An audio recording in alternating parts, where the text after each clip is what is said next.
We are here in Arizona. Angelique Chengelis, the Detroit News, is with us. If I had told you in 2020, after that 2-4 season, that you would be covering back-to-back college football playoff trips with Michigan, what would you have said?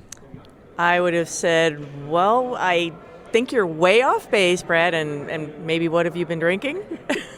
I didn't know if I could say that, but that would have been my response. It is shocking looking at how terrible that season went for Michigan and just the turnaround and the consistency of it all. What's impressed you most about these last 2 years?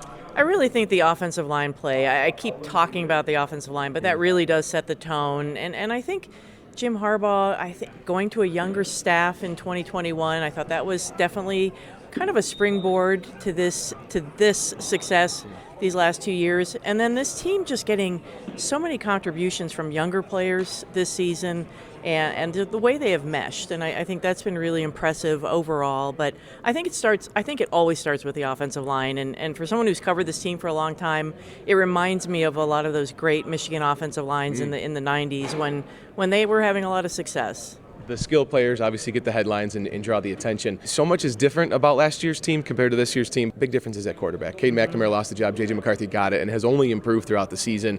Blake Corum goes down and Donovan Edwards picks up from there. The skill positions, you said the offensive line will drown them out potentially, but those guys in particular, how key are they to Michigan's success, not just this week, but potentially next week? Well, I mean, J.J. McCarthy has played like I thought he would. I mean, he's a sophomore, but he's been very consistent.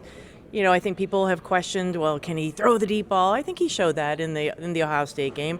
And then you have, like you said, Donovan Edwards emerged after Blake Corum went down. I mean, Blake Corum carried this team in so many ways until that Illinois game. And then Donovan Edwards, who has a cast on his right hand, has rushed for 401 yards in the last 2 games and 3 touchdowns.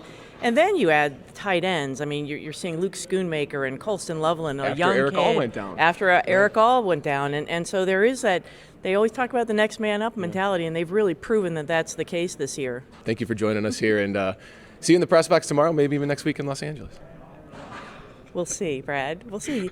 You shouldn't look ahead, right? No, Isn't that what Jim Harbaugh Well, technically, I'm supposed to plan. They can do whatever they want, but yeah. Yeah, no, I think there's a very good chance of it. I mean, TCU's a really good team, and they're both really good second-half teams, so I think it's going to be a fun game to watch. And they haven't seen teams like each other, so that'll be fun to watch how they kind of, size each other up in the first half and then let go in the second half. Very true. All right, thanks so much for your time. Thanks, Brad. All right, guys.